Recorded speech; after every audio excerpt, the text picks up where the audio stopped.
Marcos. Entonces vamos a hacer nuestros grupos pequeños. Entonces una predicación, segundo, otra predicación de Marcos. ¿Muy bien? No pudimos hacer el grupo pequeño en la mañana de Marcos, ¿cuál es? 8, ¿verdad? 9. Marcos 9. Sí, Marcos 9 y Marcos 10. Sí. Y la cosa bonita es que mi hermano Matías Mojica va a predicar en Marcos 9. ¿Ok? So, tenemos una experiencia y información, un ejemplo cómo predicar Marcos 9. ¿Ok? Esto es un cambio en vez del grupo pequeño sobre Marcos 9. ¿Muy bien? Ok, ¿están de acuerdo? Sí. Okay. No importa porque eso es lo que vamos a hacer. Sabía que iba a desfachatar. Yo soy un gringo muy chistoso. All right. Entonces, después de la predicación de Marcos 9, vamos a tener los grupos pequeños en la próxima pasaje, Marcos 14 y 15, ¿verdad? Eso es, ok. Y después de eso voy a predicar y de Marcos 4. Muy bien. Ok, es mi placer introducirles con mi hermano Matías Mojica. Él es un pastor y también es bien calificado para predicar por nosotros porque él ha asistido a conferencias de Simeon Trust y ha trabajado mucho con los temas y es un buen predicador. Podemos aprender mucho de él. Es mi hermano Matías Mojica.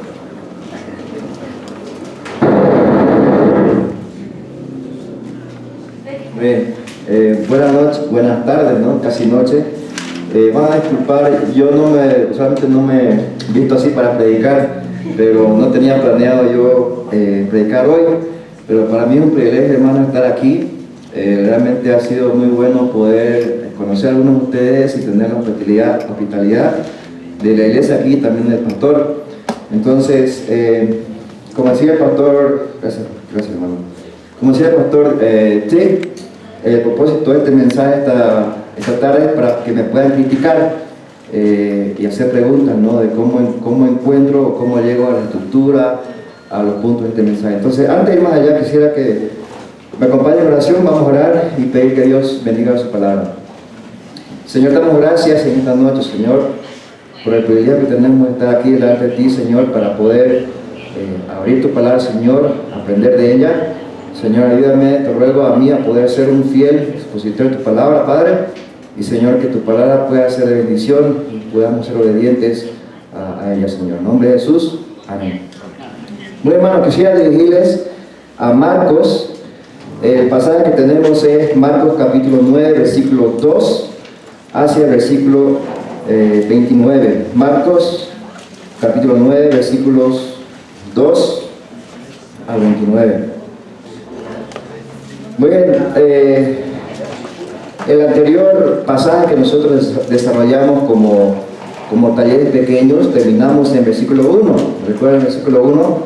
Hay una pregunta aquí que nos hacemos según cómo termina o se empieza el capítulo 1, donde dice así. Dice, también le digo, de cierto digo que hay algunos de los que están aquí que no buscarán la muerte hasta que hayan visto el reino de Dios venir con poder. Ahora era algo también que salió de esto, un pensamiento inclusive entre los mismos discípulos, que ellos creían que algunos de los discípulos no iban a morir hasta que venga la segunda venida del Señor. Pero en esto, mis hermanos, nosotros cuando vemos el versículo 2, entendemos que no está hablando acerca de la segunda venida del Señor, sino está hablando acerca de otra demostración del reino de Dios llegado con poder para que 3 discípulos en este caso pudieran ver a Jesús en su gloria. Entonces dice así el versículo 2. Mire, 6 días después Jesús tomó a Pedro, a Jacobo y a Juan y los llevó aparte solos a un monte alto. Y se transfiguró delante de ellos, y sus vestidos se volvieron resplandecientes, muy blancos como la nieve, tanto que ningún lavador en la tierra los puede hacer tan blancos. Y les apareció Elías con Moisés, que hablaban con Jesús. Entonces Pedro dijo a Jesús: Maestro, bueno es para nosotros que estemos aquí, y hagamos 3 enramadas, una para ti, otra para Moisés y otra para Elías. Porque no sabía lo que hablaban, pues estaban espantados. Entonces vino una nube que les hizo sombra, y desde la nube una voz que decía: Este es mi Hijo amado, a él oíd. Y luego, cuando miraron, no vieron más a nadie consigo, sino a Jesús solo. Aquí, hermanos, lo que quisiera mostrarles es que la Biblia, cuando en el versículo 1 vemos que hay discípulos que no van a gustar la muerte, eso quiere decir morir, hasta que hayan visto el reino de Dios, se cumplen estos versículos 2 al 8. Y lo que yo quiero mostrar a mis hermanos como mi estructura, en la primera parte de mi estructura lo encontramos en versículos 2 al 8. Y lo que yo quiero enfatizarles aquí es que en este pasaje Dios confirma a Jesús como su Hijo amado. Ese es el propósito de este pasaje. Vemos aquí, mis hermanos, que Jesús lleva a 3 de sus discípulos, a Pedro, a Jacobo y a Juan. Los separa de los demás y los lleva a un monte alto, dice. En este monte alto ocurre una transfiguración. Esta palabra transfiguración es nada más que transformación. No es que él se puso un disfraz, sino que él se transformó, como conocemos esa palabra, en algo que la Biblia describe, se volvió resplandeciente y muy blanco. Ahora quisiera mostrarles, hermanos, que esta imagen que ven los discípulos de Jesús no es algo singular en este pasaje. Quisiera mostrarles en Apocalipsis capítulo 1, versículos 12 al 15. Apocalipsis capítulo 1, versículos 12 al 15.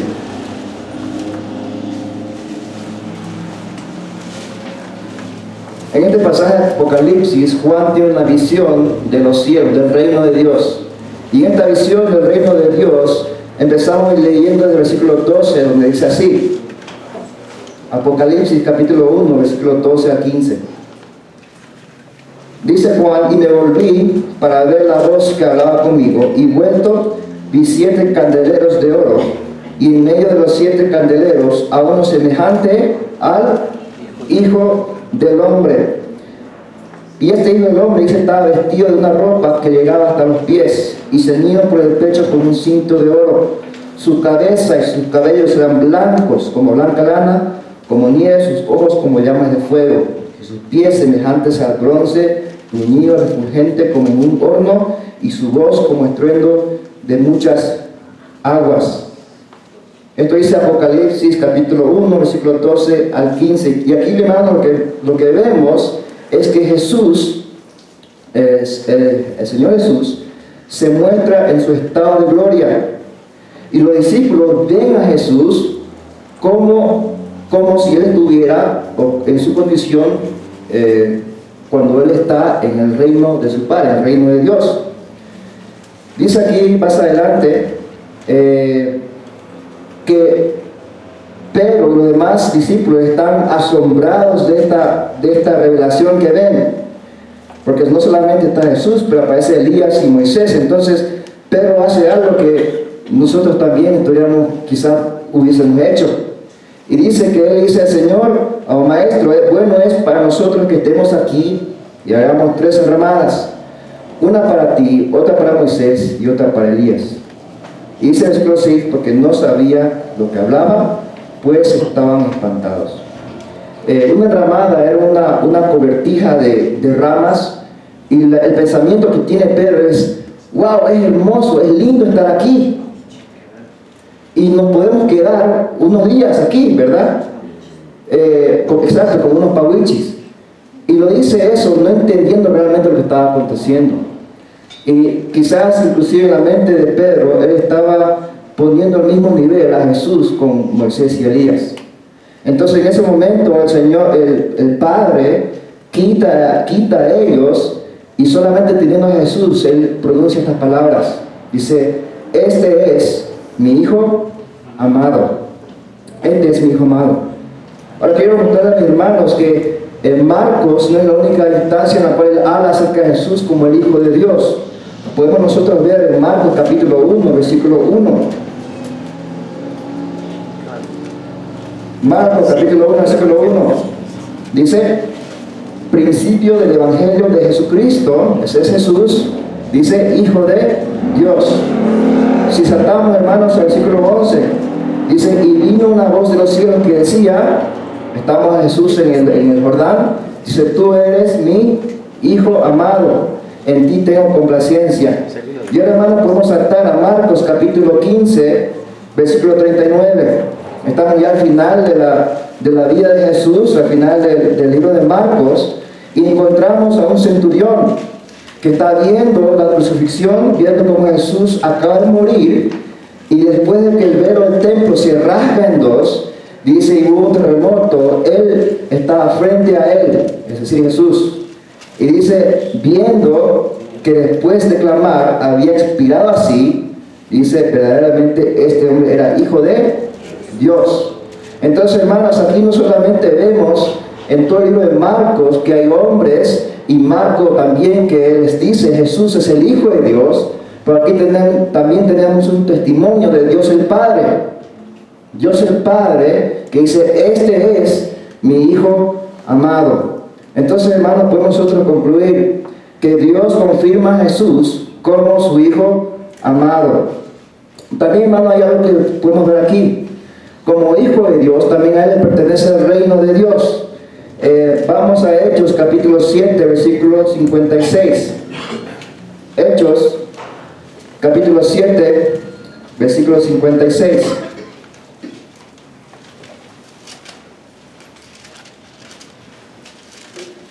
En este capítulo, hermano, nosotros encontramos con Esteban. ¿Recuerdan Esteban?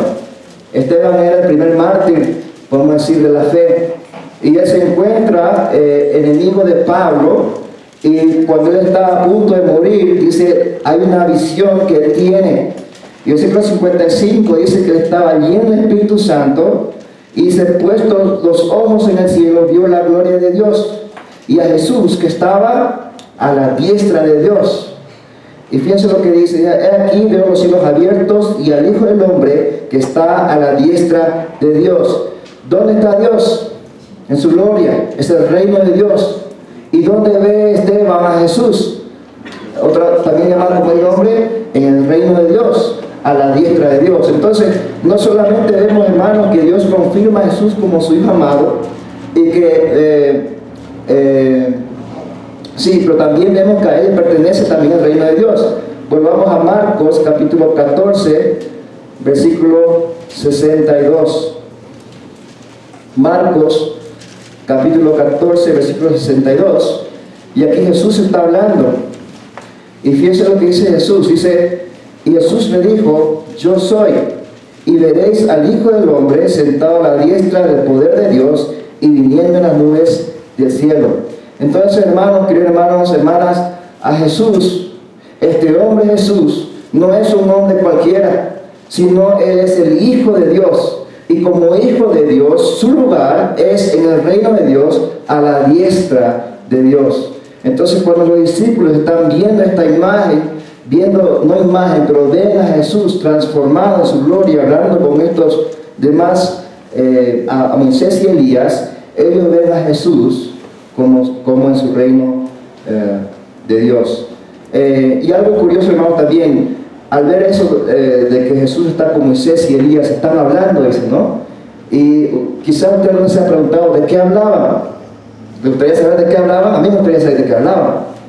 Y lo bonito, hermano, de los evangelios, del contexto que tenemos, es que también está este pasaje en Lucas. Y Lucas, capítulo 9, versículo 31, nos dice de qué estaban hablando Moisés, Elías y Jesús. Entonces, hermano, vamos a Lucas, capítulo 9, versículo 31. Dice así, desde el versículo 30, dice, he aquí dos varones que hablaban con él, los cuales eran Moisés y Elías, quienes aparecieron rodeados de gloria y hablaban, ¿de qué hablaban? De su partida, que iba Jesús a cumplir en Jerusalén. Entonces hay algo importante que ellos están hablando, están discutiendo, y es acerca de la partida de Jesús, en otras palabras, su muerte, ¿verdad? Ahora, eso es muy importante porque si seguimos leyendo el versículo 9 hacia el versículo 13, esta es la otra manera en la cual yo dividí la estructura. La primera parte era Dios confirma a Jesús como su Hijo amado, pero la segunda es Jesús confirma la necesidad de su sufrimiento.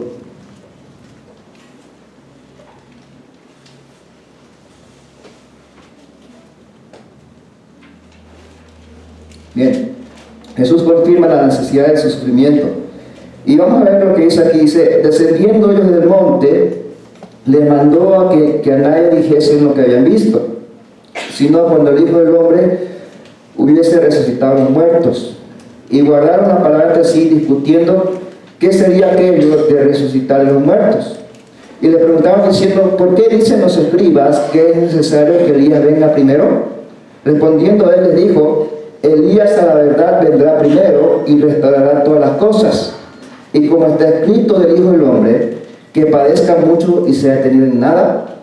Pero os digo que Elías ya vino y le hicieron todo lo que quisieron, como está escrito de él. Entonces, mis hermanos, aquí lo que queremos saber es de qué están hablando, ¿no? La pregunta que hacen los discípulos es entonces, ¿por qué es necesario que Elías venga primero? Ahora, esto es algo que nosotros tenemos que adentrarnos ahora al contexto cultural del pueblo judío y también del contexto bíblico. Para el judío, ellos tenían entendido que Elías iba a venir. ¿Se acuerdan que Elías no murió, sino que se fue con una carroza de fuego al cielo? Entonces había una profecía de que Elías iba a volver para restaurar las cosas. Entonces, si nos ponemos en la mente de los discípulos, la pregunta es una pregunta lógica. ¿Por qué es necesario que el Hijo del Hombre muera si va a venir Elías a restaurar todas las cosas? ¿Entienden? Esa es una pregunta que ellos hacen. Entonces, lo que Jesús le responde es, sí, Elías va a venir a restaurar las cosas. Y nosotros vemos en Mateo que los discípulos entienden que está hablando de Juan. Eso es lo que dice Mateo.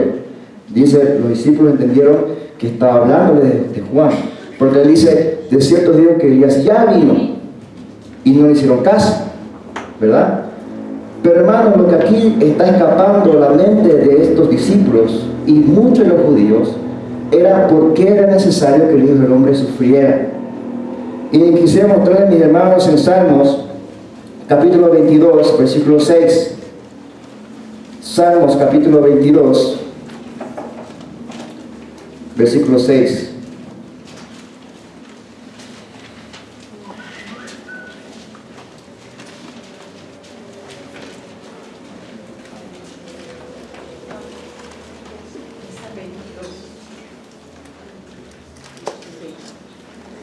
Dice, mas yo soy gusano y no hombre, oprobio de los hombres y despreciado del pueblo.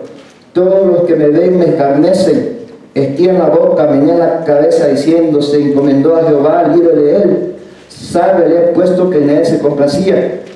Ahora vamos a Isaías capítulo 53.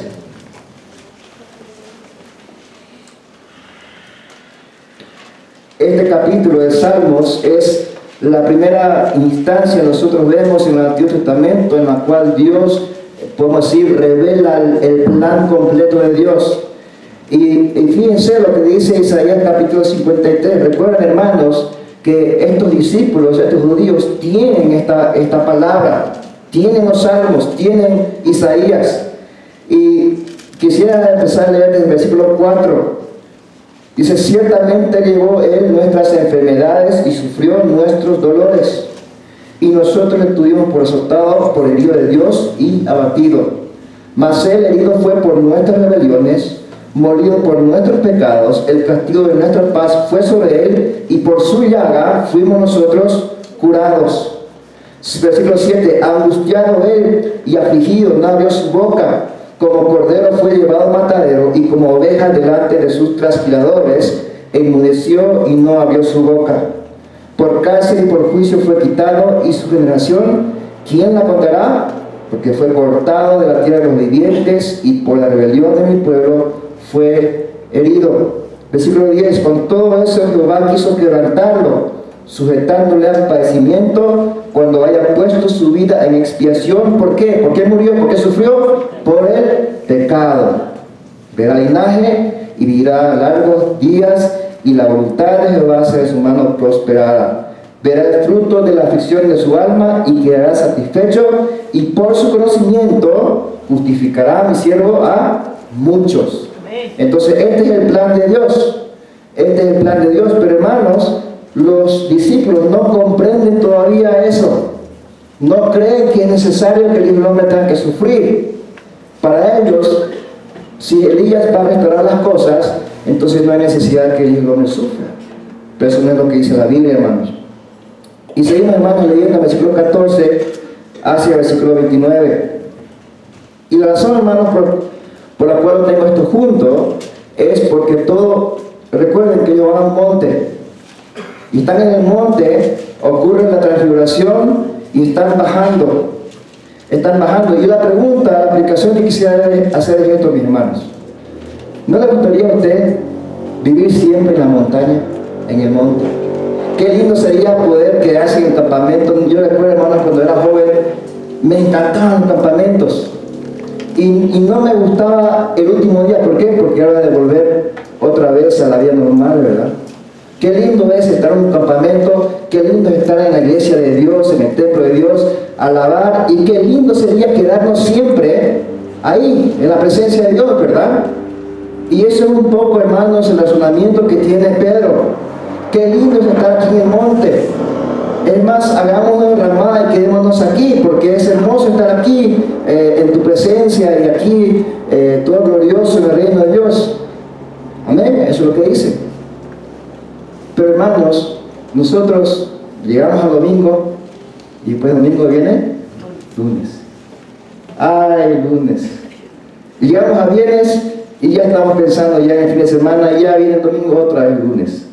Y somos así, ¿verdad? ¿No sería lindo quedarnos en la montaña? Pero, como hay dicho, todo lo que sube tiene que bajar. Entonces ellos están descendiendo. Y la razón, hermanos, por la cual Jesucristo desciende del monte y no hace caso a Pedro, no hace caso a los discípulos que querían quedarse ahí, es justamente por lo que está aconteciendo en el valle. ¿Qué está aconteciendo en el valle?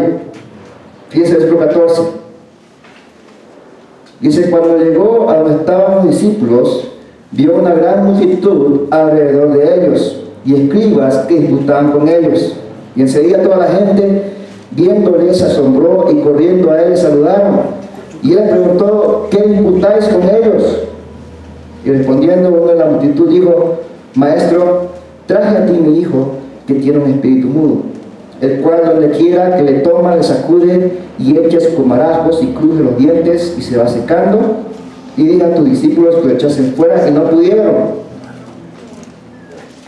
Y respondiendo él le dijo, oh generación incrédula, ¿hasta cuándo he de estar con vosotros? ¿Hasta cuándo os he de soportar? Traédmelo. Y se lo trajeron. Y cuando el espíritu vio a Jesús, sacudió con violencia al muchacho, quien cayendo en tierra se revolcaba echando escumbarajos. Jesús preguntó al padre, ¿cuánto tiempo hace que le sucede esto? Y él dijo, desde niño. Y muchas veces le echan en el fuego y en el agua para matarle. Pero si puedes hacer algo, ten misericordia de nosotros y ayúdanos. Y Jesús le dijo, si puedes creer, al que cree todo le es posible. E inmediatamente el padre del muchacho clamó y dijo, creo, ayuda a mi incredulidad. Y cuando Jesús vio que la multitud se agolpaba, reprendió al espíritu inmundo, diciendo, espíritu mudo y sordo, yo te mando, sal de él y no entres más en él. Entonces, el espíritu, clamando y sacudiéndole con violencia, salió, y él quedó como muerto, de modo que muchos decían, está muerto. Pero Jesús, tomándole de la mano, le enderezó y se levantó. Cuando él entró en su casa, sus discípulos le preguntaron, aparte, ¿por qué nosotros no pudimos echarle fuera? Y le dijo, este género con nada puede salir sino con oración y ayuno.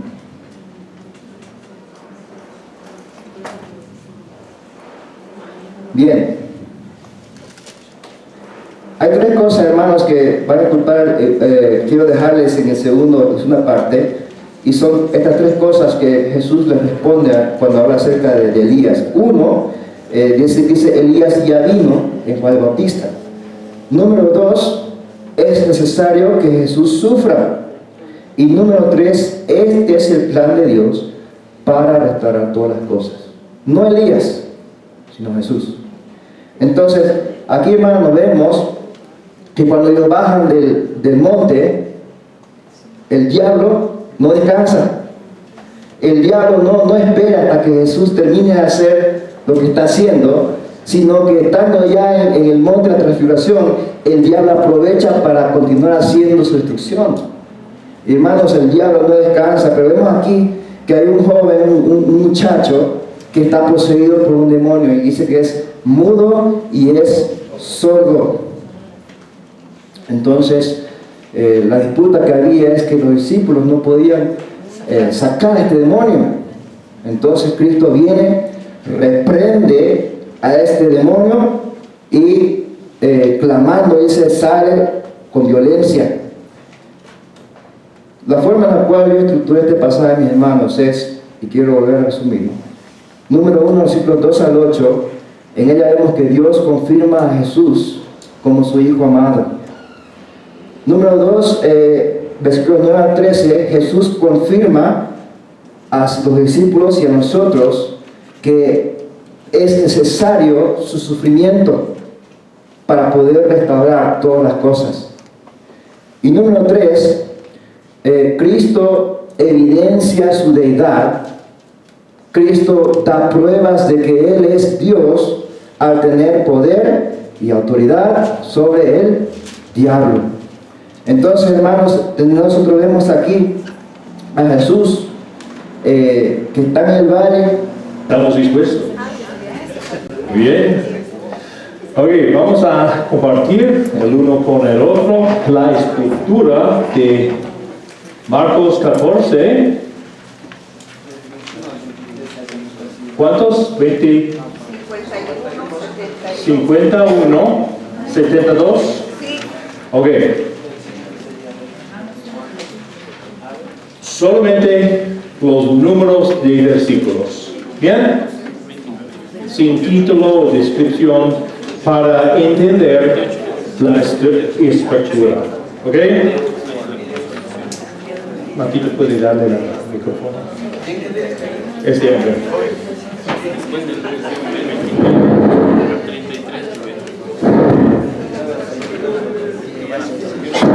No vamos a tomar mucho tiempo porque el tiempo está corriendo, ¿okay? Pero suficientemente para entender.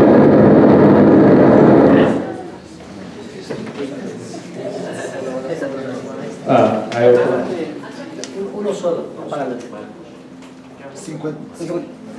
51, 52,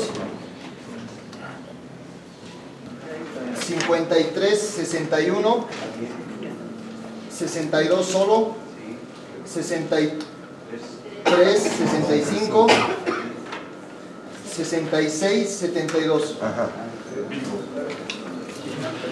¿Ok? 1, 2, 3, 4, 5 divisiones. ¿Ok? Un momentito. Sí, atrás. Del 51 al 54. Perdón, ¿otra vez? 51 al 54. 55 al 61. 62 solo. 63, 65. 66, 72.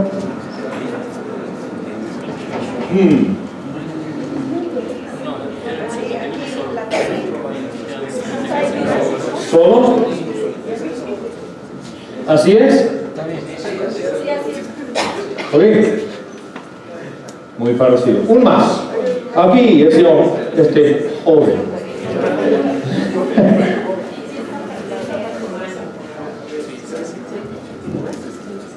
Ya. 51 al 52. 53 al 65. 55. 53 al 65. Perdón, ¿cuál es el? 65. 65. Ok. De 66 al 72.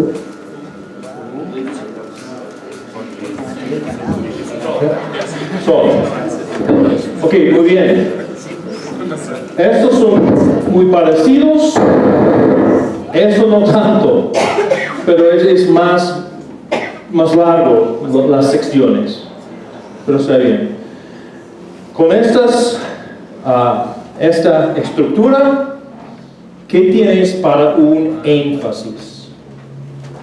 ¿Qué tienes para un énfasis o idea central? ¿Qué es?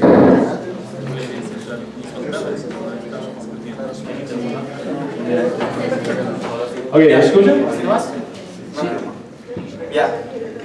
Voz alta. Hola, sí. Bueno, el énfasis central es lo que hemos discutido con nuestro grupo, que Jesús es Dios, que se humilló voluntaria y soberanamente, y en contraste se muestra el nerviosismo y el temor de sus discípulos.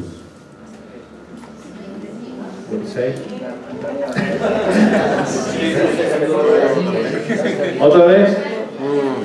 Que Jesús es Dios, Jesus is God, que se humilló voluntaria y who soberanamente, voluntarily and sovereignly humiliated himself. y en contraste In contrast, se muestra el nerviosismo the nervousness y el temor and fear de sus discípulos. of the disciples is displayed. ¿Ok? Sí, yo estoy de acuerdo. Muy bien. Una pregunta. Otra énfasis. Perdón, ¿puedo hacer una Ah, sí, ya tienes. Sí, señor. La estructura permite que pueda haber otro clímax tal vez secundario, porque hay una parte en la que narra el juicio de Jesucristo y otra pequeña parte que habla de la negación de Pedro, que presenta otro conflicto y tiene otro clímax. No sé si la estructura puede permitir que haya dos ciclos, digamos. Ok. Hay dos partes entonces. ¿Sí? Ok. ¿Sí se permite eso? Sí. Ok, otra énfasis. Ok, muy bien. Ok, escuchen, señora, el énfasis. Jesús, Hijo de Dios, sentado a la derecha de Dios, y un día lo veremos viniendo en las nubes del cielo. Is it Jesus, the Son of God, coming To the right. Jesús, Hijo de Dios, Jesus, Son of God, sentado a la derecha del sitting Padre, at the right hand of God. y un día lo veremos viniendo en las nubes del cielo. Ok. Ok. La señora aquí. Sí, bueno, nosotros hemos llegado al énfasis a través de la palabra común que hemos encontrado, que era testimonio. Tanto testimonio falso que da Pedro como el testimonio verdadero de Jesús. En ese sentido, hemos visto que el énfasis es que el testimonio de Jesús es que Él es verdaderamente Hijo de Dios, el Cristo. Ok. Ok. Pues tenemos que adelantarnos. Ok, por falta de tiempo. Es muy bien. Tenemos un énfasis más o menos similares. Mi énfasis, que no es el único énfasis, ¿verdad? Pero es mi entendimiento que en el conflicto los hombres huyen, pero en el conflicto Cristo se mantuvo fiel. ¿Sí? Y este es el precio de seguir a Cristo, ¿verdad? Van a sufrir. vamos a sufrir. Y si alguien iría en pos de mí, tiene que negarse a sí mismo, lleva su cruz, o toma su cruz y sígame. ¿Verdad? Capítulo 8. Y ese es un ejemplo del precio de seguir a Cristo. Habrá conflicto, ¿verdad? Y los hombres, los humanos, tú y yo, probablemente vamos a huir o negar a Cristo. Todos que han recibido, pues, perdón. El reino de Dios, el evangelio del reino de Dios, va a ser predicado, ¿verdad? Algunos van a aceptar, pero otros van a rechazar. Cristo es el único que sigue fiel para ser nuestro Salvador y es digno de seguir. Muy bien. Pues ahora podemos desarrollar los pensamientos para predicar este pasaje. Muy bien. Ok. Capítulo 5. 15:5, ¿qué vale? No importa.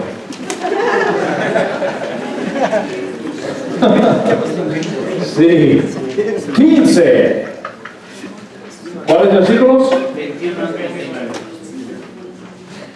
Ok. Bueno, 3 estructuras. ¿Quién quiere ser primero? ¿Qué hermano? Entonces, atrás.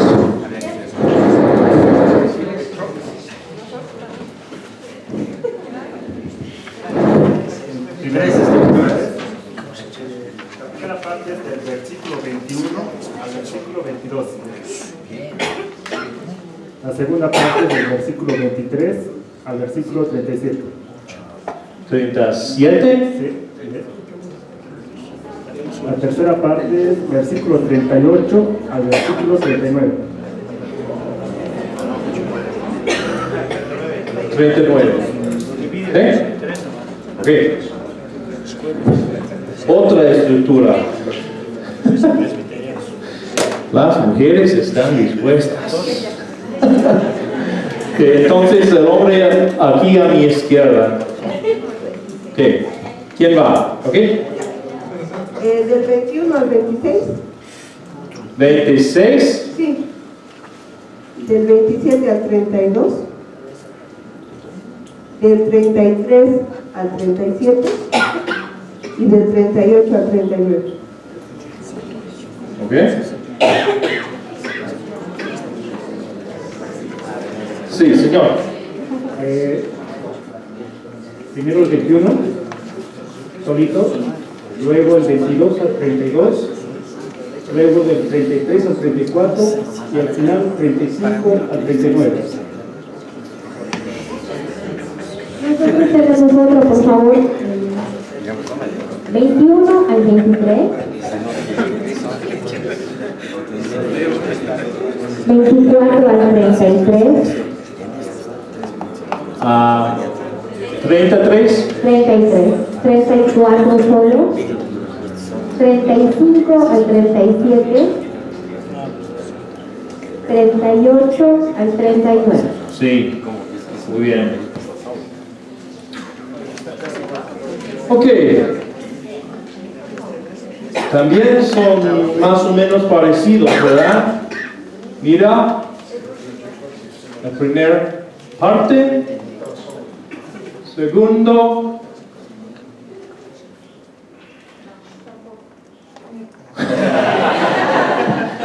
sí, ok, interesante, ¿verdad? Que más o menos parecidos. Y está bien, está bien. Entonces el énfasis. 3 énfasis o ideas centrales en el pasaje. ¿Quién va? ¿Ok?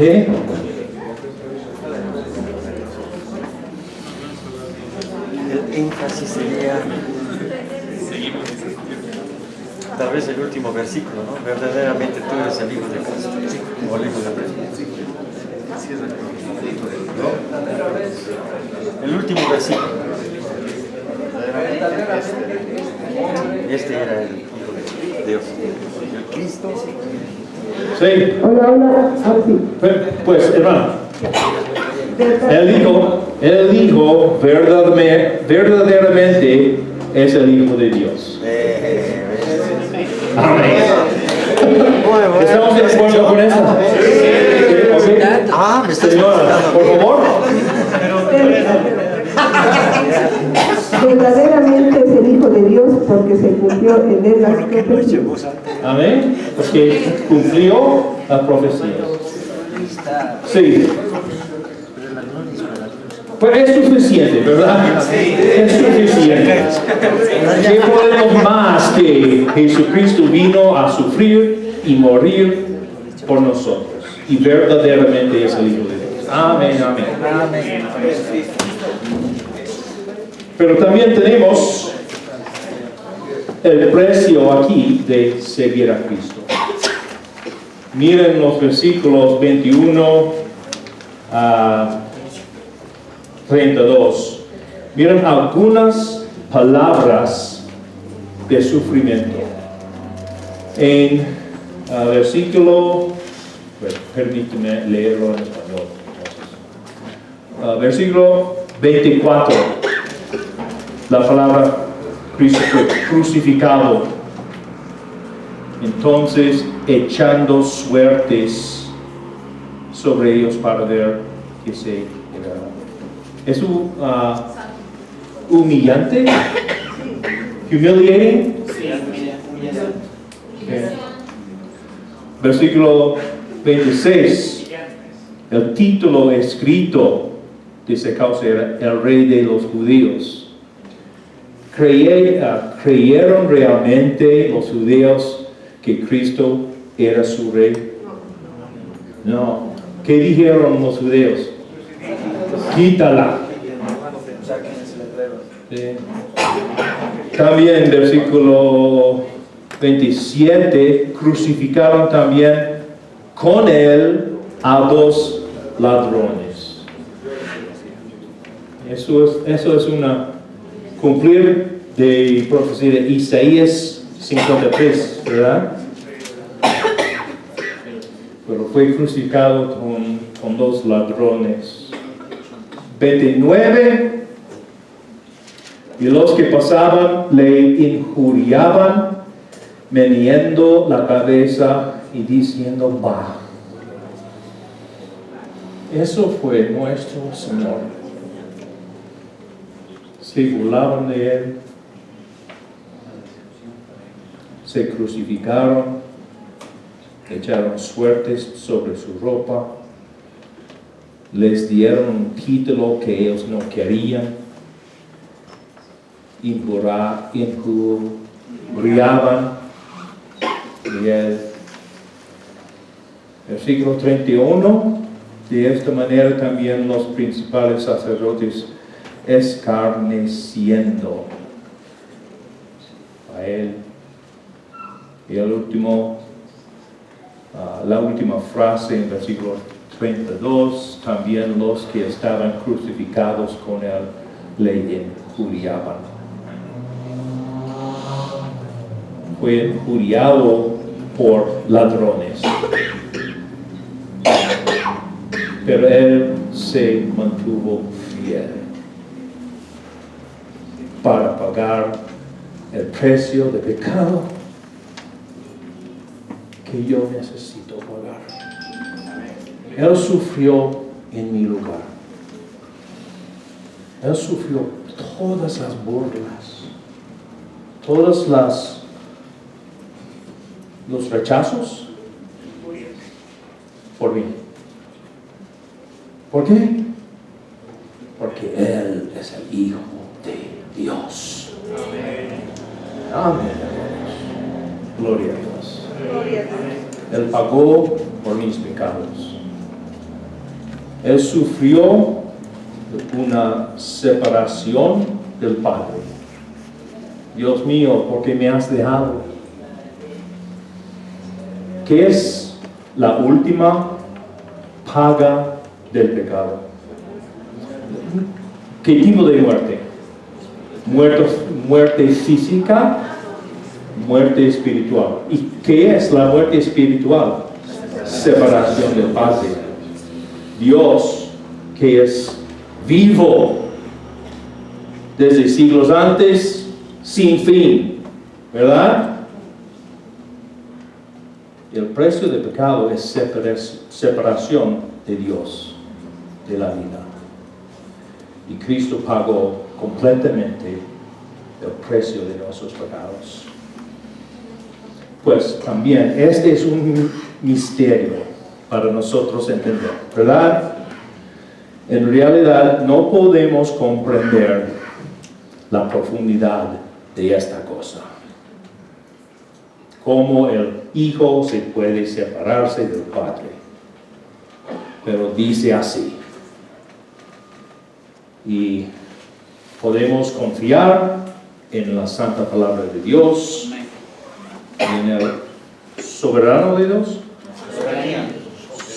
soberanía de Dios que Él hizo así. Y podemos entender al llegar al cielo. Pero aquí en el mundo yo lo recibo. Amén. Dios es nuestro Salvador y verdaderamente es el Hijo de Dios. Amén. Okay. All right, vamos a tener una cosa más, una predicación. La hora es 5:30 y tenemos en el horario, terminamos a las 6. ¿Necesitan un break o vamos a predicar? Continuamos. ¿Sigamos? Sí. Okidoki. Ok, permíteme preparar un ratito y pueden abrir la Biblia a Marcos 4.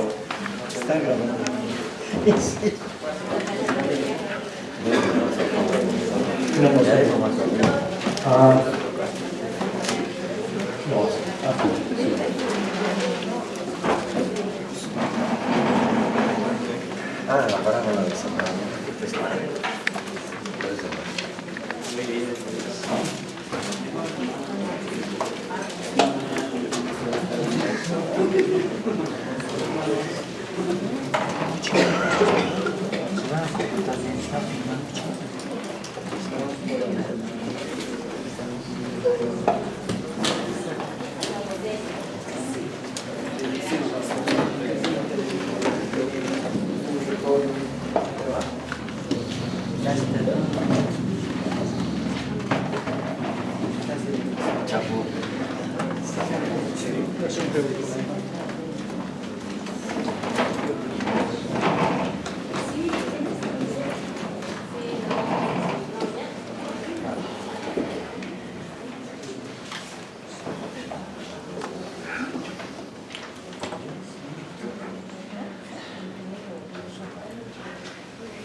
Ok. ¿Listos? Okay. En Marcos capítulo 4 tenemos algunas parábolas donde Cristo Jesús está enseñando del reino de Dios. Mi texto es la parábola entre versículos 19, no, perdón, 16, 26 a 29. Okay. 26 a 29. Pero para entender esta parábola, tenemos que entender alguno del libro de Marcos. El Evangelio de Marcos declara la persona y la obra de Jesucristo. Como dice en Marcos 1:1, principio del Evangelio de Jesucristo, Hijo de Dios. ¿Verdad? Entonces en versículo 14 dice, después que Juan fue encarcelado, el capítulo 1, 14, después de que Juan fue encarcelado, Jesús vino a Galilea predicando ¿qué? El evangelio del reino de Dios, diciendo, el tiempo se ha cumplido y el reino de Dios se ha acercado. Arrepentíos y creed en el evangelio. Esta es una declaración de propósito, ¿verdad? Cristo ha venido para traer el reino de Dios en una manera nueva. Dios ahora interviene directamente en la creación y su poder gobernante está a punto de ser desatado. Jesucristo viene a establecer el nuevo convenio en su sangre. Marcos 14, 24. ¿Sí? Con la cena del Señor. Establecer un nuevo convenio en su sangre. 14, 24. También Jesús enseña el evangelio del reino, como capítulo 1, versículo 14 a 15. Jesucristo comienza a expulsar poderes demoníacos, sana a los enfermos y perdona los pecados. La gente se asombran de lo que escuchan y ven en Jesús. Es algo nuevo, ¿verdad? El reino de Dios se ha acercado. Es el propósito de la llegada de Jesucristo, para traer el reino de Dios al hombre en nueva manera. Sí, Jesús está empezando a hacer las cosas nuevas y está moviendo a cumplir el plan eterno de Dios. El día de la salvación ha amanecido con la venida de Jesús. La semilla del evangelio se planta y el reino de Dios comienza a crecer. El día de la salvación terminará en la culminación donde Dios reunirá a todos los que sigan y volverá a morar con la humanidad y reinará supremamente. Y tenemos los versículos de Marcos 14, 25 y versículos 61 y 62 para entender esta realidad. Muy bien. Okay. Entonces, cuando llegamos aquí a este pasaje, esta parábola, en Marcos 4, versículos 16 a 19, Jesús instruye a sus discípulos a través de parábolas. Como el versículo 10 dice, y aquí es una palabra, parábola. Una parábola es una simple historia narrativa basada en el mundo real y utilizada para provocar a la audiencia en su punto espiritual o moral. ¿Verdad? Pastor Rad nos dio la definición anoche.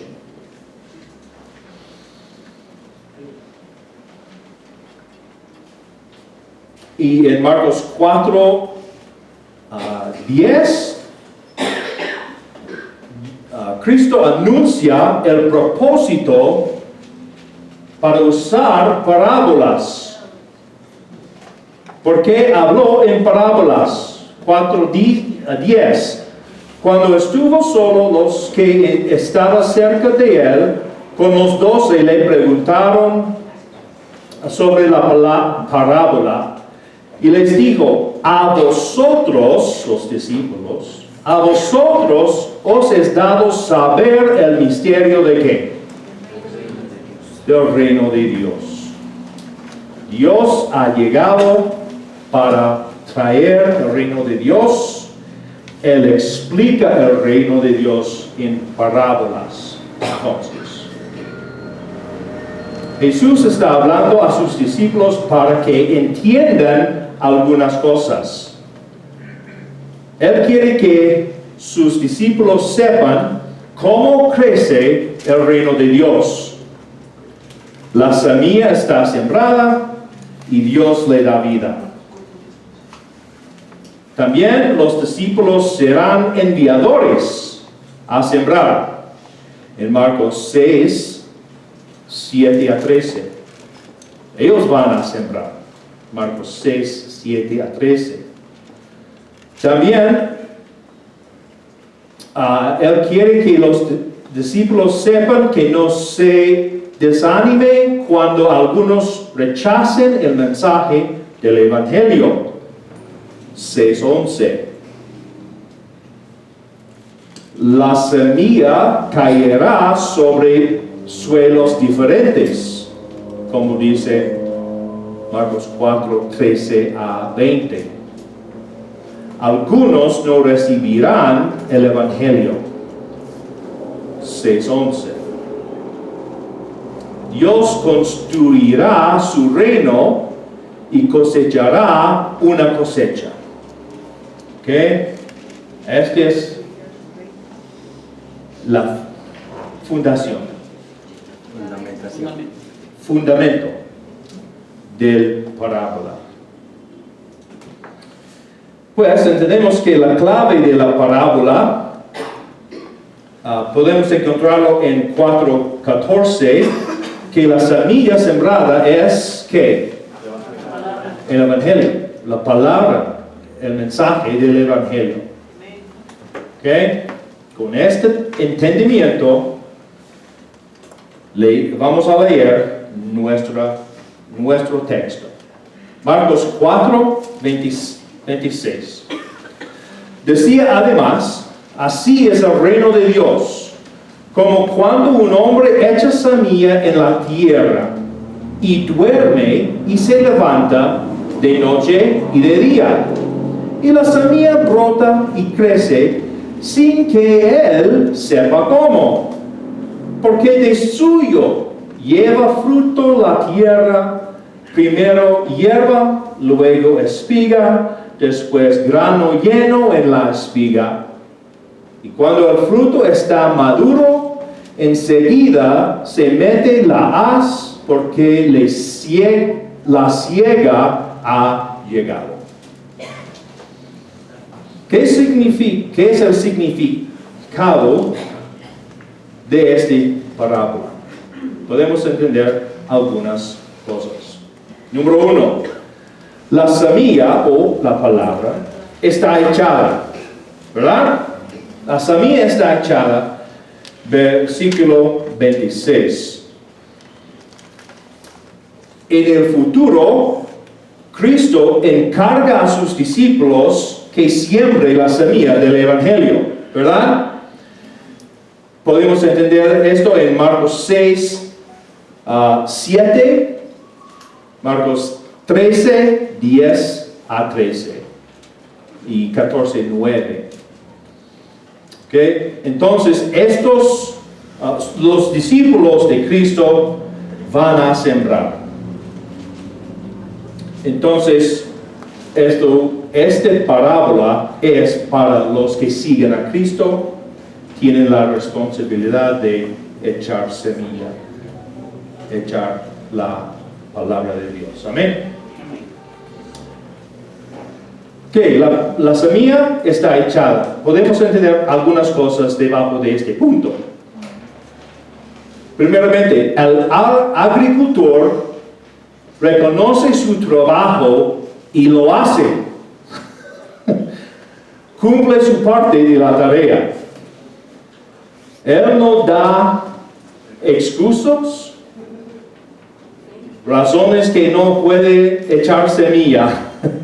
¿Sí? No hace un argumento con el maestro. No tengo tiempo suficiente para echar semilla.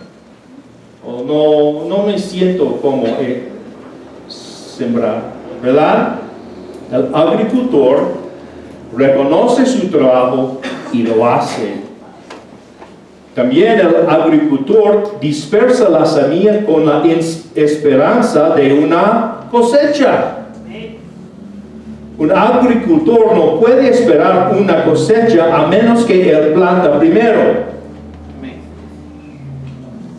Para el reino de Dios, la cosecha de almas comienza con la semilla del Evangelio y somos sembradores.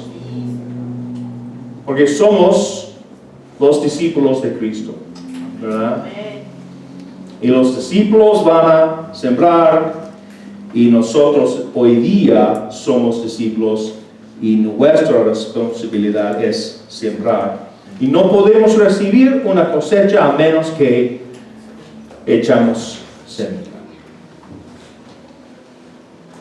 Otra vez, otra cosa, no es parcial. No prejuzga el estado del suelo, ¿verdad? Él echa la semilla en cualquier lugar, no importa dónde. Todos los hombres necesitan escuchar el Evangelio. Toda la tierra necesita la semilla, ¿verdad? Todas las naciones. Dios es imparcial a quien puede recibir el Evangelio también, ¿verdad? Y debemos ser imparciales también. Y la última cosa, debajo de este punto, es que ahora es la estación para sembrar. El reino de Dios, el tiempo se ha cumplido, ¿verdad? Ahora es la hora de sembrar. ¿Sabe eso? Que podemos hacer la mayoría de cosas en el cielo que hacemos aquí. Podemos alabar a Dios en el cielo igual aquí. Podemos glorificar a Dios en el cielo también aquí. Podemos disfrutar las riquezas de su palabra aquí y en el cielo. Pero hay una cosa que no podemos hacer en el cielo, es de sembrar la semilla para echar la palabra de Dios a los suelos que necesitan, ¿verdad? Entonces, la semilla está echada. Segundo, la semilla crece. Versículos 27 a 28. La semilla crece. Primeramente, la semilla crece con el tiempo. La semilla crece con el tiempo. Dice versículo 27, y duerme, el agricultor, duerme y se levanta, ¿cuándo? De noche y de día. Y la semilla brota y crece. ¿Okay? ¿Durante cuánto tiempo crece la semilla? Día tras día, noche tras noche. Hay una estación de tiempo, ¿verdad? ¿Qué es el significado de eso? Como hay un espacio de tiempo entre la siembra y la cosecha, el reino de Dios comenzará con la semilla del Evangelio y estará maduro para la cosecha en un tiempo futuro. También, capítulo 14, 61 a 62. La venida de Jesús empezó el reino, pero el reino va a cumplir en el futuro. Es el concepto del reino de Dios, de ya, pero todavía no. ¿Ustedes han oído de eso? El reino de Dios ya ha venido, pero todavía no está completo. Está creciendo y creciendo para una cosecha en el futuro. La semilla crece con el tiempo. Segundo, debajo de este punto, el agricultor siembra la semilla, pero no hace nada para hacerla crecer. ¿Qué hace el agricultor? ¿Qué hace? Echa semilla, ¿verdad? Versículo 27 dice, sin que él sepa cómo. La semilla crece sin que él sepa cómo. Versículo 28 dice, porque de suyo lleva fruto. ¿Cómo crece la semilla? Por sí misma, ¿verdad? La palabra en la griega del suyo es automatos. ¿Qué significa? Sí, la semilla crece automáticamente. ¿Cómo? ¿Quién da la vida a la semilla para crecer? Dios. El agricultor no hace nada para la semilla crece. Esa es una verdad muy importante. Debemos que echar semilla. ¿Sí o no? Claro que sí.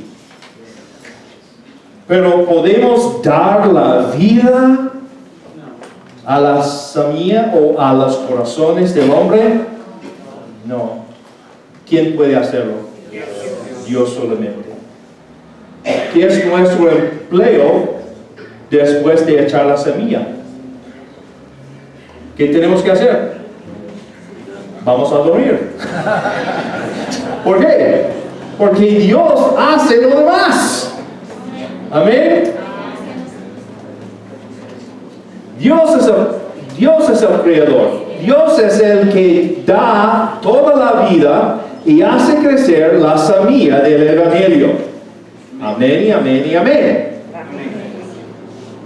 Cristo con el joven rico en Marcos 10, un ejemplo de la vida espiritual, se puede encontrar en Marcos 10, 25. Más fácil es pasar un camello por el ojo de una aguja y entrar un rico que entrar un rico en el reino de Dios. Ellos se asombraban aún más diciendo entre sí, ¿quién pues podrá ser salvo? Entonces Jesús mirándolos dijo, para los hombres es imposible, mas para Dios no, porque todas las cosas son posibles para Dios. ¿Quién da la vida a la semilla? Dios. ¿Qué es la parte nuestra? Nuestro. Sembrar. Muy bien. El tercer punto. La semilla o la palabra está inalterada. ¿Se dice? Inalterada. El agricultor no hace nada inteligente o sabio con la semilla. Dispersa la semilla y luego duerme. ¿Sí? No hay aditivos que describan el agricultor. No sabemos aún su nombre. No importa cómo siembra. Siembra así o así. No importa, ¿verdad? Lo importante es que él siembra, ¿verdad? No tenemos una descripción de su ropa. Él llevó un traje con corbata o pantalones y camisa así. No sabemos porque no importa, ¿verdad? Él no hace nada con la semilla. La semilla es inalterada. Un ejemplo de eso es Pablo en 1 de Corintios 2. Sí, puedo usar 1 de Corintios 2, ¿verdad?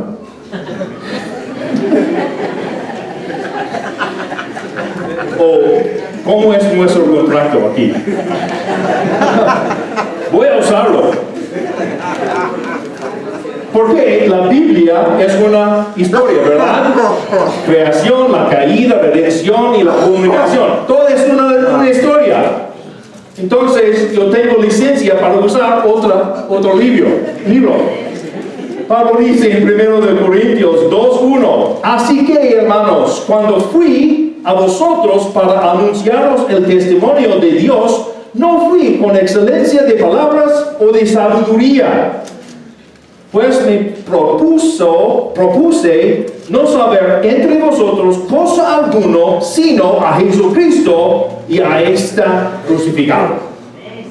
Amén, amén y amén.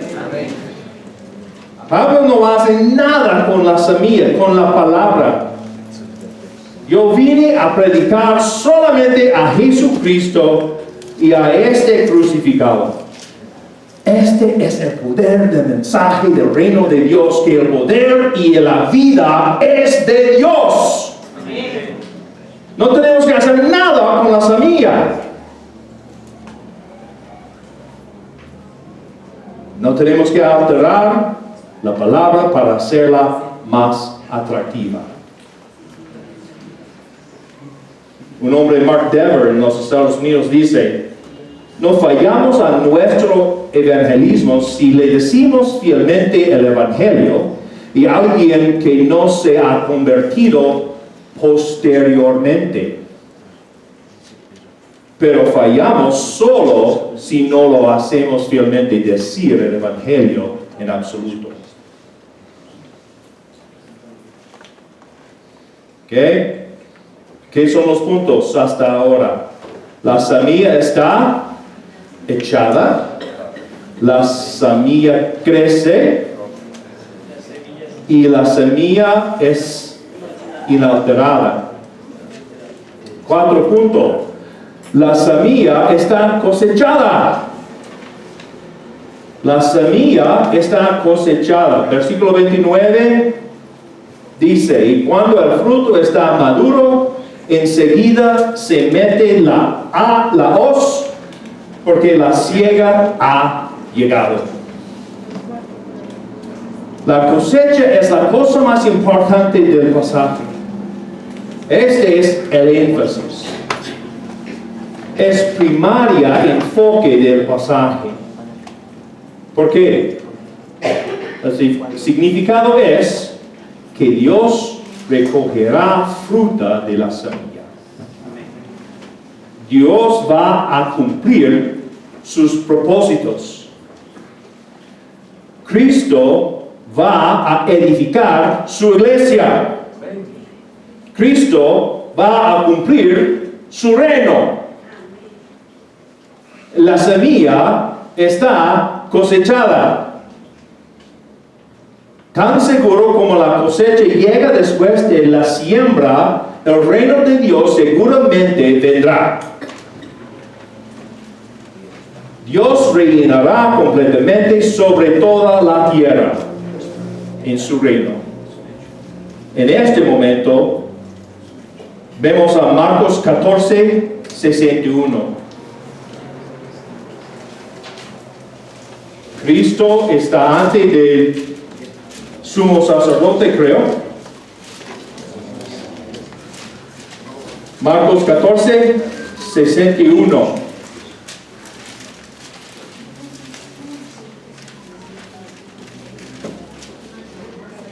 Es muy importante. Pues vemos a versículo 61. Mas él, Cristo, callaba y nada respondía. El sumo sacerdote le volvió a preguntar y le dijo: ¿eres tú el Cristo, el Hijo del bendito? Y Jesús le dijo: yo soy. Amén. ¿Eres tú el Cristo? Yo soy. Y veréis al Hijo del Hombre sentado a la diestra de poder de Dios y viniendo en las nubes del cielo. La cosecha vendrá. Ciertamente los discípulos de Cristo se animan con esta enseñanza, ¿verdad? Porque ellos van a sembrar. Cristo va a enviarlos a sembrar. Y ellos dan a sufrimiento, ¿verdad? La rechaza. Y este es el precio de ser un discípulo de Cristo, el sufrimiento. Pero recibes ánimo. La semilla está cosechada. Amén, hermanos. Pues en conclusión, un repaso. ¿Qué podemos entender de esta parábola? 1. Dios está construyendo activamente su reino y nos llama a participar en su construcción. No debemos que decir, Dios va a dar vida a la semilla y Dios va a cosechar la semilla. Todo es de Dios. ¿Es correcto o incorrecto? Incorrecto, porque Dios usa un agricultor. ¿Sí? Pero nuestra confianza del crecimiento de la semilla está en Dios. Dios nos llama a participar en su plan eterno para compartir en la gloria de Dios. Piensa en eso, hermanos. Sí, Dios va a dar la vida a la semilla. Dios puede cambiar los corazones del hombre hasta la vida eterna. Pero nuestro empleo es echar la semilla. Y Dios va a cumplir su reino.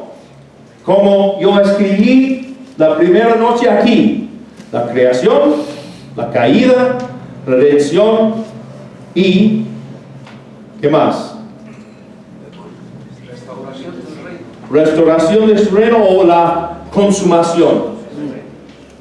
Y en la consumación Dios va a cumplir lo que ha empezado en la creación, que Dios vivirá con el hombre sin pecado, sin muerte, sin tristeza.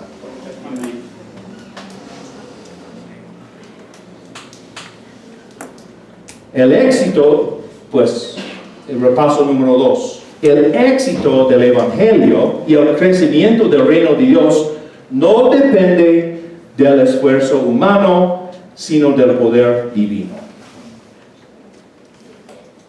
Y hay muchos versículos en Marcos para apoyar esta cosa. 3. Así como la cosecha viene, el reino de Dios va a establecerse. Versículo 29 y capítulo 14, 61, 62. La cosecha vendrá. Y los que siguen a Cristo serán recibidos en el reino, pero los que no hayan seguido a Cristo serán expulsados del reino. Como está explicado en 4, versículo 13 a 19, 8, 34 a 38, Marcos 9, 42 a 48.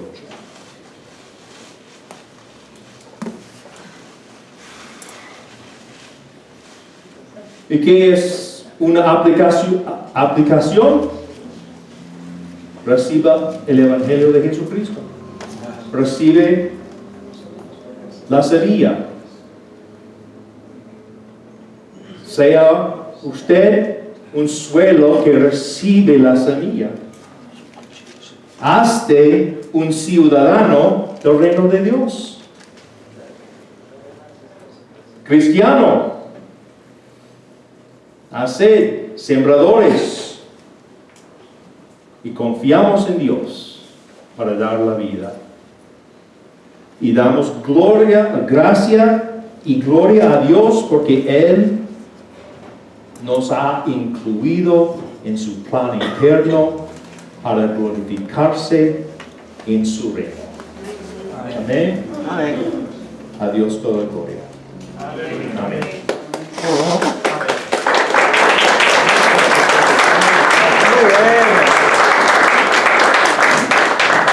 Ok. Hay unas preguntas de cómo yo llegué a mi punto, mis pensamientos o mi uso de 2 de Corintios o algo así.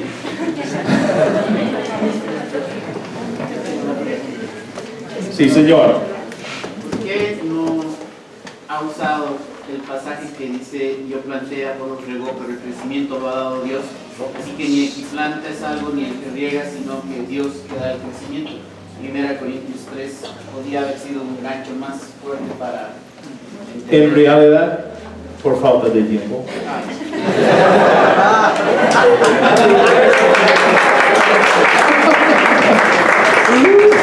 Sí, yo tengo en mi bosqueo, pero no lo leí. Sí. Pero si tú asistes a mi iglesia, tú podrías leer. Ok, ¿unas preguntas más? Ok, con gozo, con gran gozo, yo puedo terminar. Okay. All right. La cosa para llevar con nosotros desde aquí hasta nuestras iglesias y nuestros ministerios es: empezamos a estudiar la Biblia para permanecer la línea. Queremos representar a Cristo fielmente. Lo que Dios ha dicho, no para predicar mis opiniones, ¿verdad? Y si hemos aprendido algo, fantástico. Con mucha práctica, tú vas a crecer más y más y más y más, ¿verdad? Entonces, continúan en los estudios. No van a hacerlo perfectamente al principio, pero lo más que estudiamos y practicamos, ustedes van a crecer para predicar bien fielmente. ¿Muy bien? Ok. ¿Cuántos de ustedes sienten que han crecido y han aprendido algo que pueden usar? Amén. Pues ha sido un placer estar con ustedes aquí. El privilegio es mío, y aunque ya estoy muy lejos de mi casa, me siento en casa con mis hermanos y hermanas en Cristo. Amén. Que Dios les bendiga.